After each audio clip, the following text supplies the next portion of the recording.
नमस्कार बंधुओं। वेदों का मनन चिंतन करने वाले मनीषियों विद्वानों का यह कथन है, उनकी यह धारणा है कि इतिहास पुराणाभ्याम वेदम समुपबृंहयेत्। इतिहास और पुराण के माध्यम से वेदों का विस्तार किया जाता है। इस इतिहास का जीवन में बहुत बड़ा महत्व है। प्रत्येक कालखंड अपने से पहले के कालखंड से शिक्षा ग्रहण करता है। हर कालखंड का निवासी किसी भी संदर्भित विषय में प्राचीन काल में हुए घटित घटनाओं के द्वारा शिक्षा ग्रहण करता है। युग युगीन भारत का इतिहास बड़ा महत्वपूर्ण है। उस युग में हमारे यहाँ जितने स्थान रहे हैं उनका नाम कुछ भिन्न था। आज वे स्थान कहाँ पर हैं, मन में ऐसी जिज्ञासा उठती है। एक बार मेरे मन में भी यह जिज्ञासा उठी कि रामायण में, महाभारत में, पुराणों में और प्राचीन भारतवर्ष के इतिहास में जिन स्थान नामों का उल्लेख हुआ है, इतिहासकारों ने किया है, वर्तमान समय में वे स्थान कहाँ पर हैं, उनको क्या कहकर पुकारा जाता है आदि। इस जिज्ञासा के शमन के लिए मैंने प्रयास किया तो तंत्र वांग्मय में एक ग्रंथ मिला, शक्ति संगम तंत्र। शक्ति संगम तंत्र के अध्ययन से अज्ञात हुआ उसमें भगवान शिव ने भगवती पार्वती से अपुन प्राचीन नामों के विषय में बताया है, कहा है। उसी को मैं आपको सुना रहा हूँ, सुने और उससे लाभ उठाएं। सत्य संगम नामक तंत्र में लिखा है अंग देश के विषय में। प्राचीन काल में अंग देश के विषय में आता है। अंग नाम का एक स्थान था, देश था। तो उसके विषय में भगवान ने कहा कि वैद्यनाथ समारभ्य भुवने शांत गम शिवे, वैद्यनाथ समारभ्य भुवने शांत गम शिवे, तावद अंगाभिधो देशो यात्रायाम नहीं दुष्यति। वैद्यनाथ से लेकर भुवनेश्वर तक है अंत जिसका। वैद्यनाथ धाम से लेकर के और भुवनेश्वर तक जिसका अंत है, वहाँ तक हे पार्वती वह अंग नाम का देश यात्रा में दूषित नहीं है। अर्थात उस जगह की यात्रा करनी चाहिए, यात्रा के लिए यह दूषित स्थान नहीं है। यह देश वर्तमान समय में पूर्व दिशा में बंगाल के पश्चिमी भाग भागलपुर के पास था। जो आज भागलपुरी गमछा, भागलपुरी उत्तरीय दुपट्टा, चादर आज बहुत प्रसिद्ध है, तो भागलपुर के पास था यह स्थान, जिसकी राजधानी प्राचीन काल में चंपापुरी थी। अंगवंश के क्षत्रियों के निवास से देश का नाम अंग पड़ा। ऐसे बहुत से आप देश पाएंगे उस कालखंड में जिनके नाम से, अर्थात उनकी वंश परंपरा के नाम से, उनके क्षत्रिय गोत्र के नाम से उस स्थान का नाम पड़ा। कभी कभी यह देखा गया कि उस स्थान के नाम से स्त्रियों का भी नाम पड़ा, जैसे माद्री, कुंती आदि। आज भी कुछ स्थानों पर देखा जाता है कि जहाँ की रहने वाली स्त्रियां होती हैं, कभी कभी उनको पुकारने के लिए उसी नाम से लोग पुकारते हैं। ऐसे ही एक स्थान है अटक। यह कहाँ पर है? स्वाभाविक है, जिज्ञासा उठती है कि अटक कहाँ पर है। कहा जाता है अटक से कटक तक। तो पंजाब की पश्चिमी सीमा पर अटक नाम का शहर है। जिसके नाम से अथवा अटक नदी के नाम से उसके समीप के प्रदेश को अटक के नाम से जाना जाता रहा। लोग कहते भी हैं, आज भी कहीं कहीं सुनने को मिलता है कि जाके मन में अटक है सो ही अटक रहा। जिसके मन में अटक है वही अटक रहा। तो यह स्थान जो है पंजाब के पश्चिमी सीमा पर पाया जाता है। अब अनूप देश के विषय में सुनिए। उसमें उल्लेख है, बहुम्बुर बहुवृक्षस्य वातश्लेष्मा मयान्विता देशो अनुपेति ख्यातः शास्त्रेषु च मनीषिभिः। बहुअम्बुः, जहाँ बहुत पानी हो, अम्बु माने पानी, बहु माने अधिक, जहाँ पर अधिक पानी हो। बहुवृक्षस्य, जहाँ पर बहुत सारे वृक्ष हों। वातश्लेष्मा मयान्विता, जहाँ पर वात पित्त के रोगों का प्राबल्य हो। उस देश को शास्त्र में बुद्धिमान लोग अनुपदेश कहते हैं। पुराणों के अनुसार यह देश विंध्य पर्वत के निकट और रघुवंश के अनुसार नर्मदा नदी के उत्तरी तट के एक देश का नाम था, जिसकी राजधानी माहिष्मतीपुरी या माहिष्मती नगरी थी। माहिष्मती का नाम बहुत विख्यात है। अब आंध्र को ले लीजिए। आंध्र के विषय में भगवान ने बताया, भगवती से वर्णन करते हुए कि जगन्नाथावर्धभाग, जगन्नाथावर्धभागम अर्वाक श्री भ्रमरात्मिकात् तावत अंध्राभिधेयो देशः प्रोक्तः श्री शक्ति संगमे। श्री शक्ति संगम में यह कहा गया है कि जगन्नाथपुरी से दक्षिण दिशा में और भ्रमरात्मिका से इस ओर आंध्र नामक देश शक्ति संगम नामक तंत्र में कहा है। यह तेलंगाना का प्राचीन नाम है, जिसको आंध्र वंश के क्षत्रियों के राज्य रहने से आंध्र भी कहा जाता है। अब अर्बुद को ले लीजिए। अर्बुद अर्थात आबू, जिसको आज कहते हैं आबू पर्वत श्रृंखला। आबू पर्वत के आसपास का जो प्रदेश है, जिसमें सिरोही वंश का राज्य रहा और कुछ दाता पालनपुर और गोडवाड़ का हिस्सा जिसमें शामिल है, उसे प्राचीन काल में अर्बुद के नाम से जाना जाता रहा। ऐसे ही आटव्य है। यह जंगल से भरे हुए देश का साधारण नाम है। अटवी शब्द से आटव्य की निष्पत्ति होती है। अटवी माने जंगली अर्थात जंगल। तो जो प्रांत, जो देश जंगल से भरा हुआ हो, साधारण रूप से उसे आटव्य कहा जा सकता है। अब जो विंध्य पर्वत की अरण्य प्रदेश के लिए होना संभव है, ऐसी अनुमति लगाई जाती है कि विंध्य प्रदेश में जंगली प्राचीन काल से बहुतायत में रही है। आप पाएंगे कादंबरी में महाकवि बाण भट्ट ने विंध्याटवी का बड़ा दिव्य वर्णन किया है। तो यह वहीं के आसपास है, ऐसा अनुमान किया जाता है।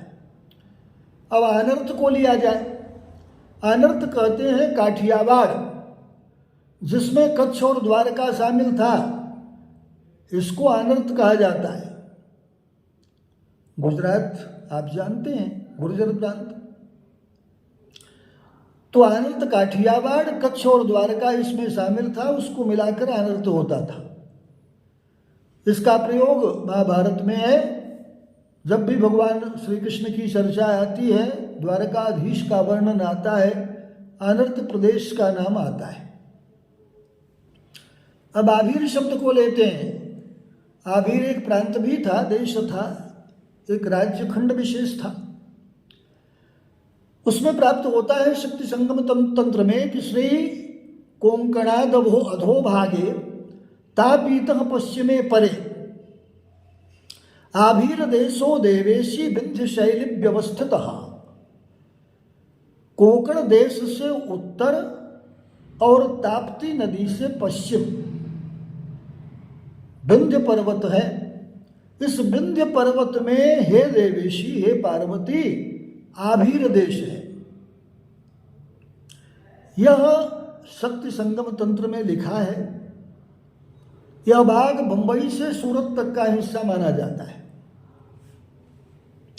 अब इसके बाद अरब देश आया। यह अरब स्थान का नाम मालूम होता है क्योंकि अरब उसके बाद अपभ्रंशित होकर आकी मात्रा हटी, अरब हो गए। अब अवंती को लेते हैं।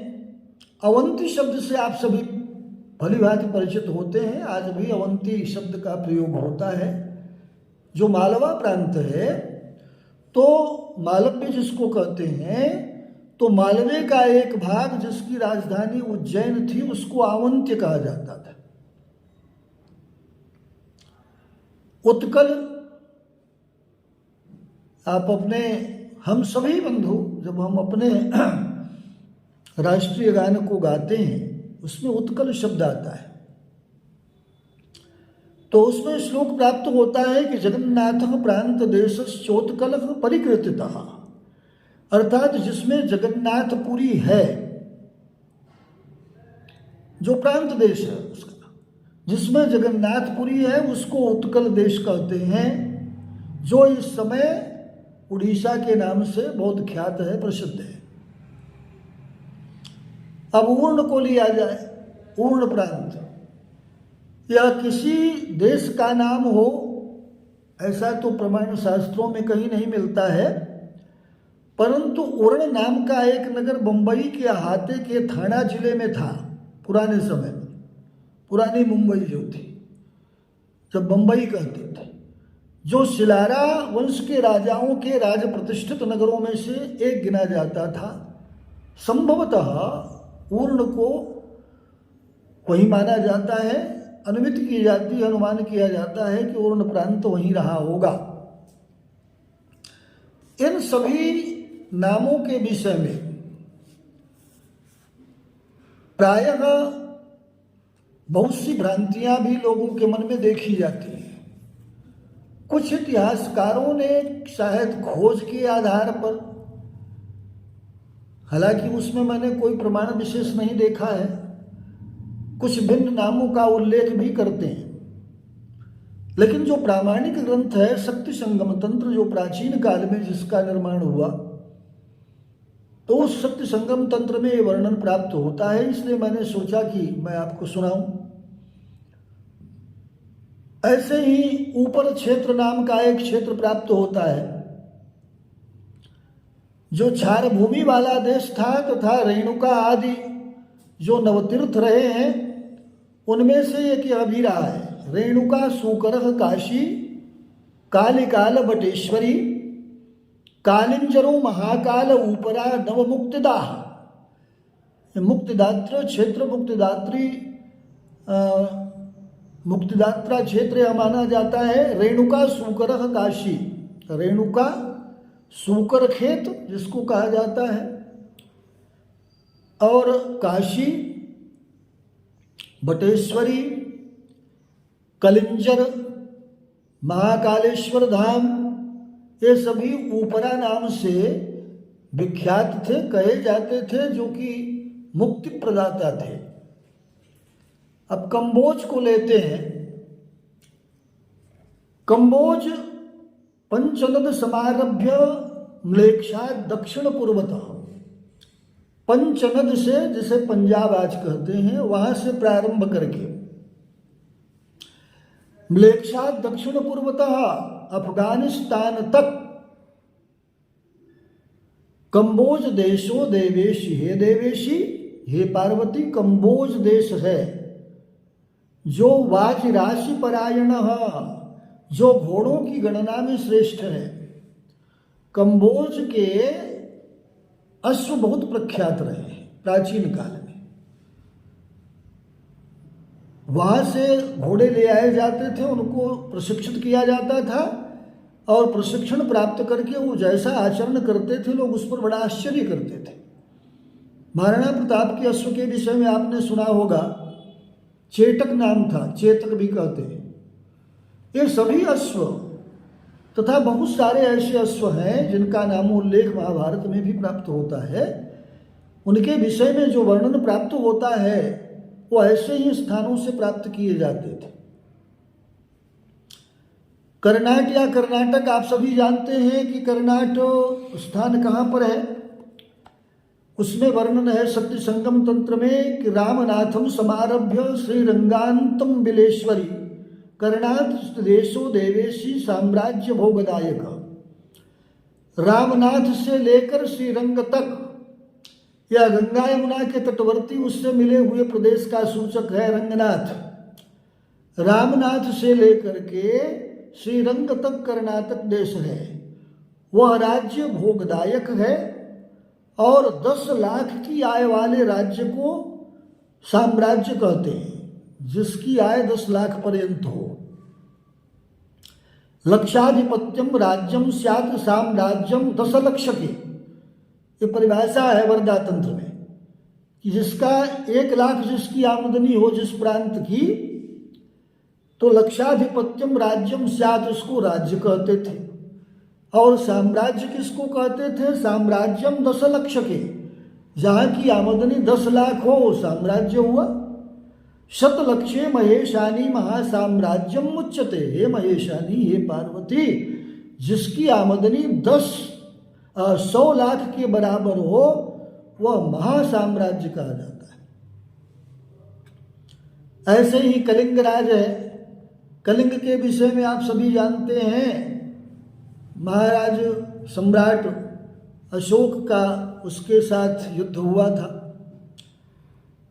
उसके विषय में शक्ति संगम तंत्र ये कहता है कि जगन्नाथ पूर्व भागे, जगन्नाथात पूर्व भागे, जगन्नाथ से पूर्वी भाग में कृष्णा तीरांतगम शिवे, हे पार्वती कृष्णा नदी के तीरांत भाग तक कलिंग देश संप्रोक्तो वाम मार्ग परायण। कलिंग देश जाना जाता है जो वाममार्गी साधना के लिए, वाममार्गी साधना के विशिष्ट अनुष्ठान के लिए जाना माना जाता है। अब यहाँ जगन्नाथ से पूर्व भाग में होना संभव नहीं, क्योंकि इस समय वहाँ पर समुद्र देखा जाता है, समुद्र पाया जाता है। इसके लिए जॉन डॉनसन अपनी किताब हिंदू माइथोलॉजी में लिखते हैं, कहते हैं यह स्थान जो है वो कारोमंडल कोस्ट के समीप प्रांत है, यह वहीं पाया जाता है, जो उड़ीसा के दक्षिण का गोदावरी नदी तक का देश हो सकता है, जिसको उत्तरी सरकार भी कहते हैं। इस देश को कलिंग देश के क्षत्रियों के निवास से कलिंग देश कहा जाता था, माना जाता था। कश्मीर आप जानते ही हैं, उसी नाम से आज प्रसिद्ध है। कामरूप, इस देश को इस समय कांगरू देश कहते हैं, जिसकी राजधानी प्रागज्योतिषपुर थी। आप सभी जानते हैं कि प्रागज्योतिषपुर बड़ा प्रसिद्ध स्थान रहा। महाभारत के युद्ध में प्रागज्योतिषपुर नरेश महाराज भगदत्त का विशिष्ट हाथी जो ऐरावत वंश का था, उस पर आरूढ़ होकर उन्होंने कौरव पक्ष से युद्ध किया था और उनका वध महापराक्रमी वीरवर अर्जुन ने किया था। तो यह स्थान प्रागज्योतिषपुर कामरूप की राजधानी था। अब यह आसाम में पाया जाता है।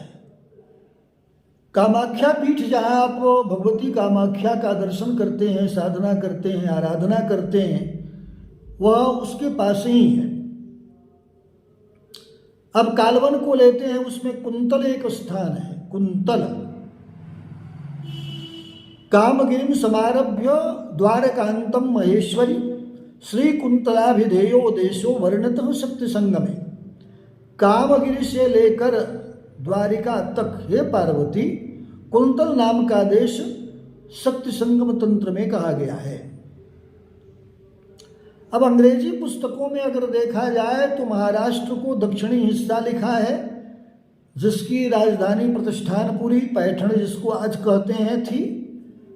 पीछे से कल्याणी, जिसको कल्याण कहते हैं, मुंबई में राज्य करने वाले जो चौलुक्य वंशी राजा थे, वो अपने को कुंतल देश के राजा मानते थे कि हम कुंतल देश के राजा रहे हैं।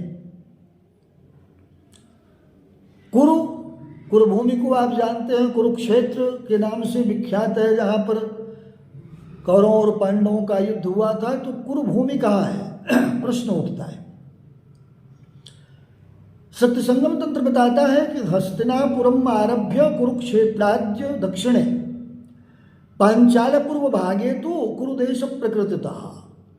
हस्तिनापुर से लेकर कुरुक्षेत्र के दक्षिण और पांचाल अर्थात पंजाब के पूर्वी भाग को कुरुक्षेत्र कहते हैं। यह थानेश्वर के आसपास है, जिसमें कुरुदेश प्रसिद्ध है। स्थानवीश्वर भी इसको कहते हैं। प्राचीन काल में स्थानवीश्वर राजधानी थी महाराज हर्षवर्धन की, तो यह स्थान कुरु नाम से प्रसिद्ध था।